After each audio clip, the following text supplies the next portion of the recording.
Hey y'all, it's your friend Zeke. I'm back again, and I am standing right inside an area called Independence Hall. Independence Hall. We're going to talk about the Declaration today. Look at this. I've got maps and everything. It's real high tech now, isn't it? So, we're going to start off with a man named Richard Henry Lee. Y'all know who Richard Henry Lee is? Sounds like a Southern boy. He is a Southern boy. He is. He's from Virginia. Now, Richard Henry Lee is going to introduce something that they call a resolution. And the resolution in the Second Continental Congress means he's going to tell them that we need to separate from Great Britain.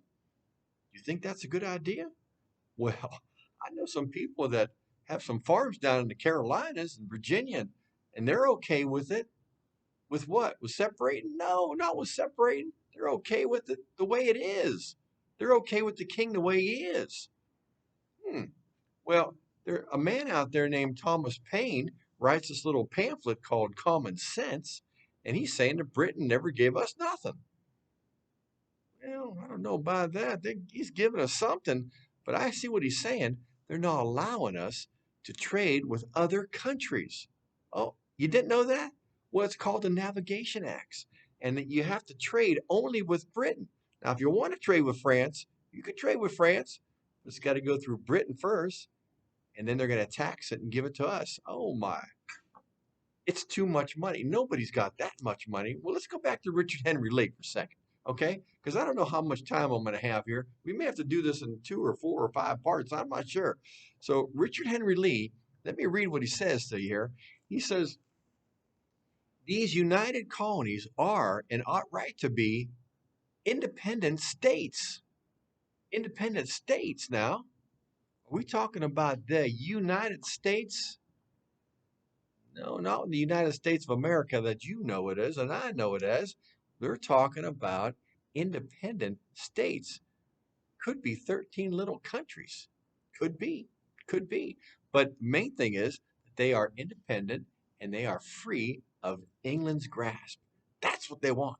They want to be free of England's grasp. I can almost say that I'm swallowing it right now.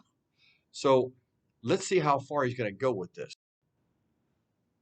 All the boys there that are in the chamber, they know. They've heard whispers that these colonies want to leave Great Britain. It's only been whispers. Everybody hasn't really had the guts enough to say it out loud, but Richard Henry Lee did. He had the guts enough to say it. Imagine getting in front of all your peers and saying something that you could be ridiculed for or praised for. You don't know, but he did it anyway. And guess what? So them boys are believing the same thing that we should go. But they realize something. If we do, there ain't no turning back. There's no turning back. Once you write that letter and say, listen, we're out, they're going to send troops over here and there's going to be some fighting going on. There's going to be some fighting. You know what happens when there's fighting? There's killing. There's no going back from that.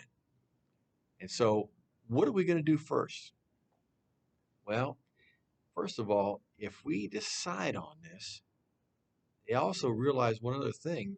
Every one of them boys in that chamber there, I'm talking about Independence Hall in the Second Continental Congress, is going to be known as a traitor.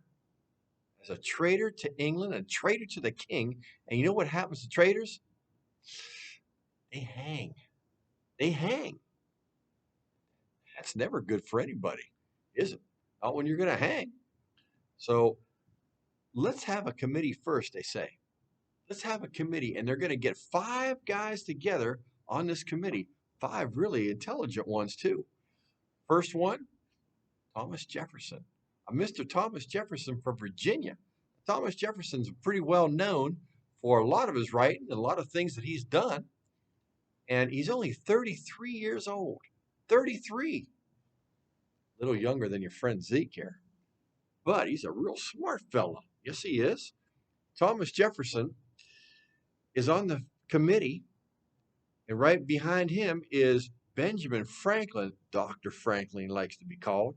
Now, he's 71 years old. Dr. Franklin has done an awful lot of things in his lifetime. He sure has. He has not only written a lot of things, matter of fact, he already has a declaration in his hand that he's written, not quite done yet, though. He's invented a lot of things. That's why he's called a doctor, not a medical doctor. And then you have someone that we all know, John Adams from Massachusetts. Now, Ben Franklin is from Pennsylvania. That's where we're at right now. But you got John Adams from Massachusetts. He's a Massachusetts man. Some say he's a genius. He's pretty smart. He's a lawyer. You know, he don't back down for nobody. You gotta really admire that gumption of that John Adams, don't you? Yeah, you do. And John Adams, he's a little bit older than Thomas Jefferson by around 8 years or so, and a little bit younger than Franklin. So right in the middle or so. And then you have Robert Livingston. Robert Livingston, he's a boy. He's from New York. He's from New York. He's been involved in a lot of different writings and a lot of different politicking up there. And right behind him, you have Roger Sherman. Roger Sherman from Connecticut. He's a smart guy, too. He really is, Roger Sherman. So you have five very intelligent people on this committee to come up with a Declaration of Independence. Who's going to write it? Well, they're all qualified to write it. Right away, they thought, well, how about Ben Franklin? Tell you the truth, Ben Franklin's a jokester. He might just put a joke in the middle of his declaration, and he feels maybe that somebody younger ought to be writing this. Guess who they picked? Thomas Jefferson. They picked Thomas Jefferson. They sure do. Now, Jefferson, he is amazed, but he says, well, what about you, Mr. Adams? You're a pretty smart feller. Why don't you go ahead and write this? Adams gives him three reasons why he should write it. First of all, you're a Virginia man, and more people will pay attention to a Virginia man than to a Massachusetts man. Case closed. Second thing is, you write 10 times better than I do. Well, Jefferson said, no, I don't. I'm thinking you write a lot better than I do. No, I've seen some of the things that you write, and the way that you put your words together, you write a lot better than I do, Mr. Jefferson. Third thing and final thing, and maybe even the most important thing, is people like you and they don't like me. Well, I hate to say, but he was right about that. People just don't really cotton up too much to Mr. Adams because he's kind of brash. And if he don't like you, he's going to tell you why he don't like you, maybe in a nice way. Jefferson is mild, very soft spoken, but he's always thinking up there, always thinking. So what does Jefferson do? He says, all right, I'll take that challenge. And when he does, he gets right to work. Takes him a little while to do this, and he moves in a house here.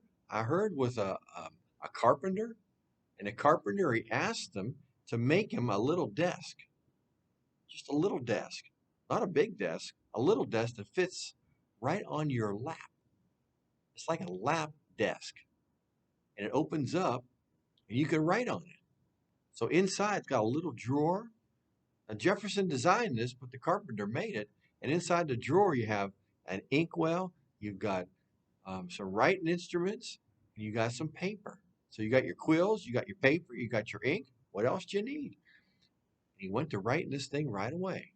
Well, in a day or so, he moved on to another family's house, and this man was a bricklayer, and he had a three-story brick building. Had a family too, kids, wife, the whole thing. They gave Mr. Jefferson the whole second floor, like his own little place. Had a little study there. He had a nice breeze coming through the windows, and he started writing on this. Now, the only thing he didn't have was all them fine books he's got back at Monticello. You know, he didn't need all them books. He got it right here. He had influences to write that, like the Magna Carta from 1215 over from England. He also had his own writings that he had written already on the rights of man from Virginia. He also had the Bible that he went by. Yes, he did. And he also had people like John Locke and Edmund Burke that was all scrambling up in his head. Those kind of people knew what they were talking about when they were talking about government. Now he's got to write this, and he gives it over finally about the 28th of June to Mr. Adams. Now, Mr. Franklin was sick, so Adams got to see it first. And you know what he thought? Boy, this is wonderful. I am glad that we chose you because it is about perfect. And then Mr. Franklin saw it. He changed it a little bit. Changed it? How could you change it if it was perfect? Nothing's ever perfect. The very first thing he said was, mind if we change this word? Jefferson wasn't too crazy about that idea. You see, he's real particular about his words. Everything that he writes down, he picks out every single word, make sure he gets it right. Now, as Mr. Franklin looks at this, with the spectacles on, and the very first line that he changes is this. It says that Jefferson wrote, "We have truths that are sacred and undeniable." Sacred and undeniable. Well, Mr. Franklin says, can we just change that to self evident? Is it self evident? Not sacred and undeniable. Smacks of the pulpit, he says. Smacks of the pulpit? I guess we could change it, he says. So before you know it, they're changing this, they're changing that, they're crossing this out, they're crossing that out. And Mr. Jefferson finally gets into it and says, why all the changes? I picked every single word, very important. Thomas, Mr. Franklin says, Thomas, this is going to be a declaration of all the people, not just you. Not just you. It can't just be your words. It has to be all of our words. He agreed. Before you know it, he was crossing out things too, saying, well, this could sound better. So they get it all done. They get it done. Then it goes to Congress. Can they read that one itty bitty paper? No, they can't because Thomas wrote it all over again. Mr. Jefferson wrote the whole thing all over again. They took it over to down the street to a man named Dunlap. Dunlap was a printer. He said, can you print us up some of these right away? They printed them up so fast that some of the punctuation came out wrong. But they ended up printing up over 200, about 200 of these, what they called broadsides. Big, long pieces, broadsides that you could actually read. You see, Mr. Jefferson wrote everything in longhand. Cursive, they called it. Some fancy writing. When you get it in a broadside, it's just regular print. Everybody can read that. Everybody reads it. So they brought some back to the chamber, and all the delegates got a chance to read it. And as they started to read it, guess what they did? Start changing it. Yes, they did. They start changing. Mr. Jefferson sitting over in the corner with his hand on his head, wondering what in the world is going on. Why'd you even have me write it? But the changes were good. They kept Jefferson's viewpoint. They kept his words in there most of the time. They just changed the one thing here and there. About 40 changes were made. About 40 changes. Now, the one part they took out was about a fourth of his declaration. What was that all about? It was about slavery. It was about slavery. You want me to tell you about that? I'll tell you about that. Now, Mr. Jefferson had about 183 slaves. See, he had about 100 or so, and when his father-in-law died, he inherited about 100 more. So at one time he was above 200, but I think at this time he's around 183. How can you write about slavery in this declaration? Well, he figured if we're going to become something new, England had brought all the slaves here. How about we get rid of them? Let's start over. We can't just get everybody free. What we got to do is teach them something. Now, on Jefferson's plantation, they all had a job. They all knew what to do. They knew how to do it, and they could be self-sufficient if they were released. That's the way he'd like to see everybody do it. So that means every slave in all the colonies would have to become an indentured servant. 5, 7 years. So they would learn a trade. That way, when they was released, they wouldn't have to be the ward of the state. Nobody would have to take care of them. They'd take care of themselves. Just figure in about 10 years, this whole thing would have been done with. Anybody born during that time was born free. Born free. So why don't we just do it? They said no. And here's the reason why. Jefferson didn't like slavery, even though he had slaves. He wanted to get rid of it. He wanted to find a gracious way to get rid of it. A lot of important people down south had slaves, had a lot of money wrapped up in them. had a lot of property and depended on them. And they ran the colonies down there. They were so important. Look here. These colonies here had an awful lot of important people. And if they say don't sign that declaration, they won't sign it, especially if they know they're going to be losing their slaves. That's their property, that's their livelihood.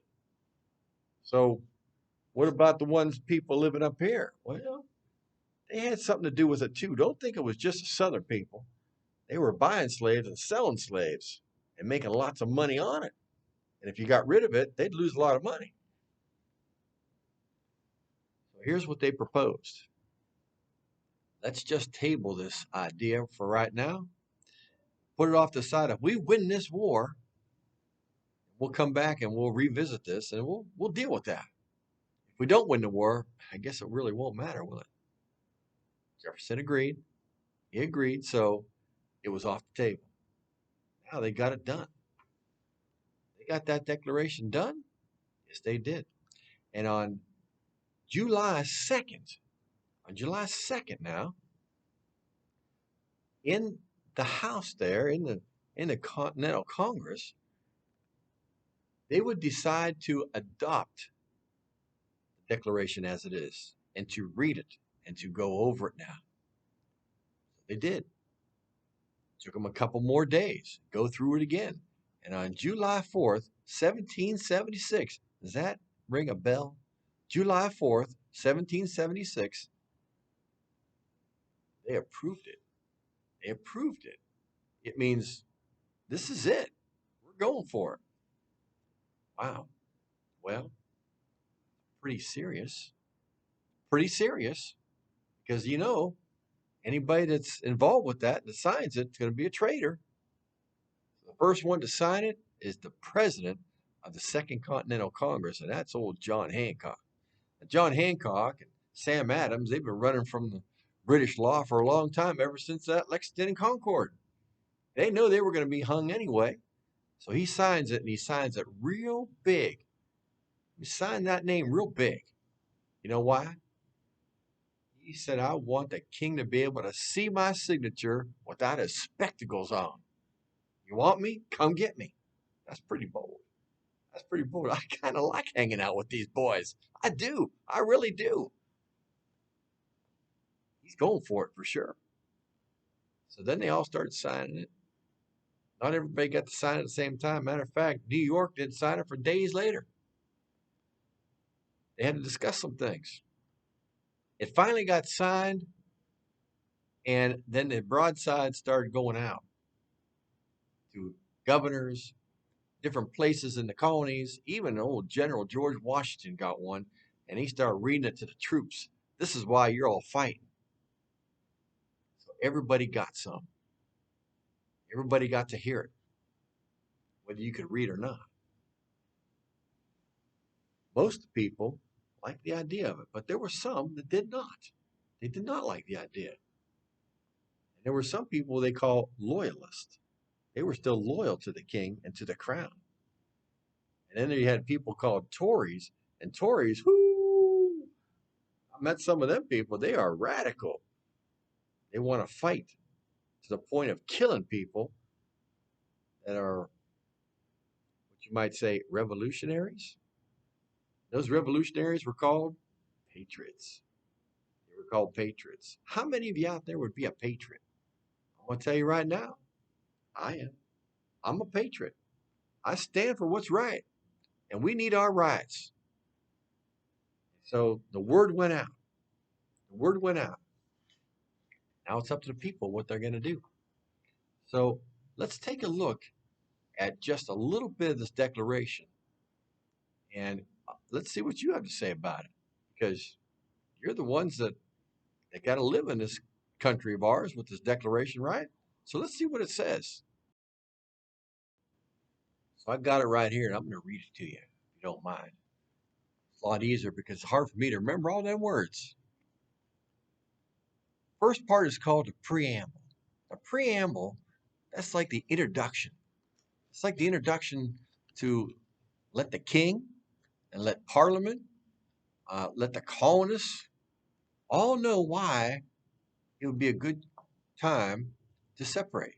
Now, while we're on the subject, I think we probably should talk about King George III. King George III, the people of England loved him. You know, he would rule for 60 years. 60 years now. And it wasn't all his ideas to tax us, all them different taxes. You know, he has to cow down to Parliament, and Parliament came up with a lot of different ideas. And then they gave him over to the king and said, "What do you think?" Now, I could have said no. He could have said no. But you know what? He said, "Go ahead and do it." So he did have part of it, but he wasn't all of it. So we just can't blame King George III for this whole mess. He just reacted the way he normally would react. So, just with that in mind, I'm not sticking up for King George. I'm not. But there's always three sides to a story now. And in the middle was the truth. So, hopefully, we'll get to that truth. Let's start off with this preamble and see what it says. When in the course of human events, it becomes necessary for one people to dissolve the political bands which have connected them with another. Get it? And to assume among the powers of the earth the separate and equal station to which the laws of nature and of nature's God entitled them. A decent respect to the opinions of mankind requires they should declare the causes which impel them to this separation. It was a nice way of saying, we're going to separate from y'all, but we probably should tell you why. So the rest of it's going to tell them why. The second part is called the Declaration of Rights, of Natural Rights. I'm not going to read it all, and I'm not going to read the whole declaration to you because there's places you can go to read it for yourself, but I just want to hunt and pick a little bit of this because this next part is what everybody really tries to remember. And some of it will be very familiar to you. So we're going to read it first, and then we're going to dissect it just a little bit. I'm already at 23 minutes, so let's see if we can get this part done. We hold these truths to be self-evident, that all men are created equal. Everybody's created equal. That they are endowed by their Creator with certain unalienable rights. That among these are life, liberty, and the pursuit of happiness. That's right. That to secure these rights, governments are instituted among men, deriving their just powers from the consent of the governed. That's us. That whenever any form of government becomes destructive of these ends, it is the right of the people to alter or to abolish it and to institute a new government, laying its foundation on such principles and organizing its powers in such form as to them shall seem most likely to affect their safety and happiness. How about that? So can we take just a little bit of time and dissect this a little bit? I've got another board over here I'm kind of looking at. So I got all this stuff around me. I got a lot of information. I want to make sure I get it all right to you. So let me take a look at this first and see.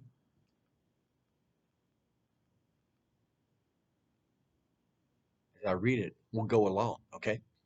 First of all, we hold these truths to be self-evident, that all men are created equal.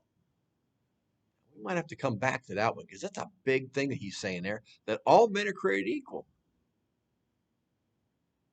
That they are endowed by their Creator with unalienable rights of life, liberty, and the pursuit of happiness. Do you believe that? Well, of course you do.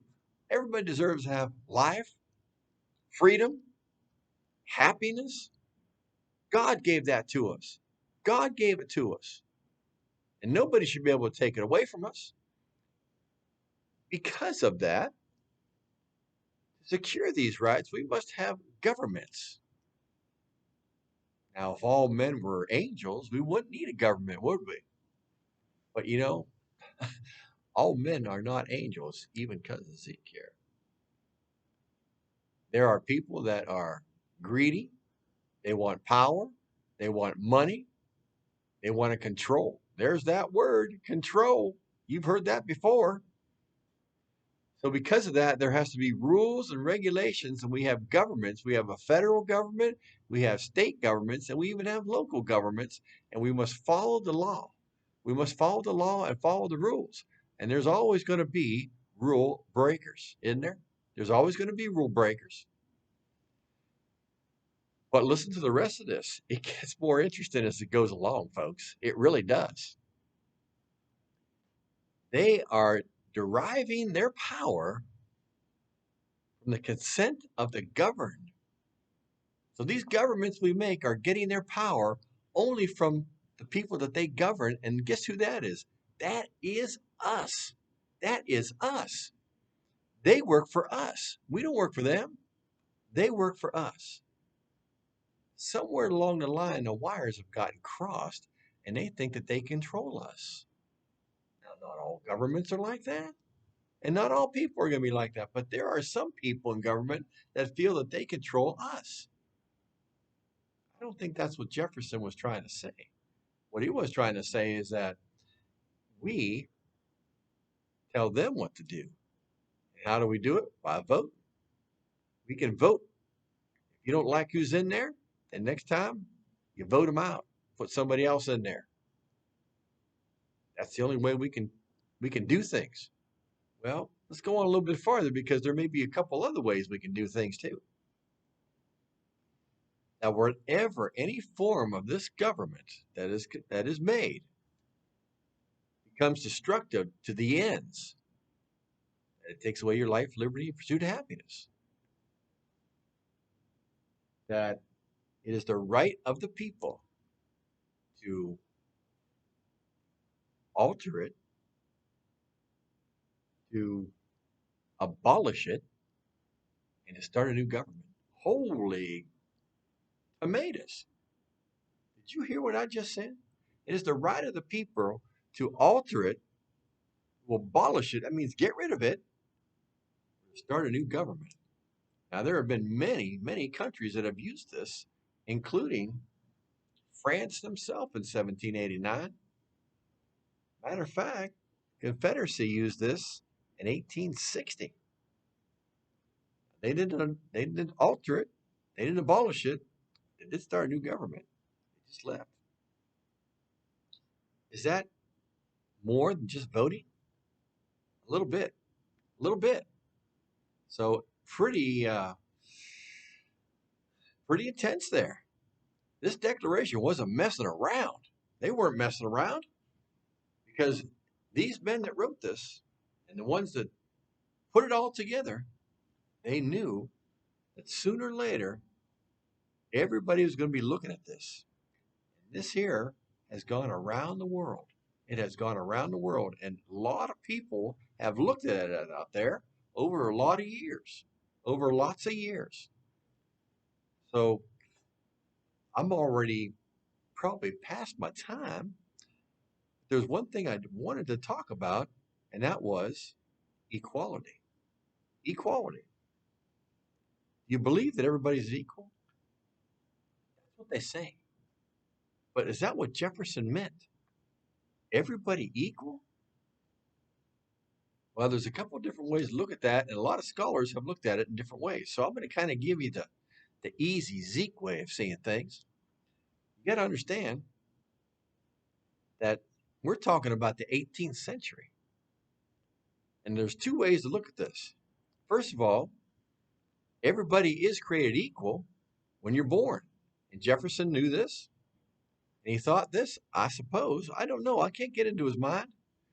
He said all men are created equal. He didn't say women. Didn't say anybody of color. Didn't say slaves. But when you're born, politically, you should be born equal, not being born to rule somebody or to be ruled by somebody. But you understand, if you're in the monarchy, you don't believe that. Because if you were born, you would be either a prince or a princess automatically, and you already can rule over people. He was trying to say that shouldn't be. We all should be on the same level. Well, that's not going to happen. Not that time it isn't going to happen. But let's go on a little bit farther. The other is that humans are born all on the same level as far as God's eyes. In God's eyes, we are all equal, everybody out there. We are all equal. I don't care if you're a man, woman, what color you are, how old you are. When you're born, you're all born equal. You're born equal. Now, what about as you grow up? Well, somebody said, well, I wasn't born to somebody rich. I was born to somebody poor. I'm sorry. I'm sorry. That isn't equal if you're rich or somebody else is poor. Doesn't It's not equal if someone's educated and somebody else isn't. But we're in a whole different century now. Back in that time, women were not equal. Slaves were not equal. Native Americans were never equal. What's been done about it? Come a long way. America, we've come a long way. And you know old Zeke wouldn't tell you a fib. We're all equal now. Everybody's equal in this country. People are crying because they feel like they're not equal. If you want to be equal, then you have to act equal. And you have to pick yourself up by your bootstraps and make something of yourself. Go to school if you have to. Learn a trade if you have to. Do something. We'll all be together because we are Americans. We are Americans. Don't matter what sex you are, don't matter what color you are, you're all Americans. You're born here. We need to stick together just like they would. Stick together. You understand? That's what equal means. Now, back at that time in 1776, they had a lot of fixing to do. They sure did. But eventually, it got fixed. It took a while. It's been over 200 years, over 240 years, 245, getting close to 250 years. However long it takes, we're equal. We've made a lot of strides. We sure have. So I'm going to stop this right here today. And I'm going to tell you what I always do tell you. You really want to be equal, be kind to somebody. What's the golden rule out there? Treat others like you'd want to be treated. Isn't that right? Now, I know we're not all angels, but you can still be kind to somebody. So I'd like you to be kind. Be kind to people today. And you know what I'm going to tell you? You know what I'm going to tell you? The people that you love, tell them that you love them today. There's a lot going on out there, and you need to have the time right now to tell them that you love them. So give them a big hug for me, will you? Make it count, because now is the time to make things count. In this day and age, we have to. So until next time, I don't know what we'll be talking about, but we'll be talking about some kind of history, won't we? The true history. And you know that old Zeke cares about every one of you. See you soon.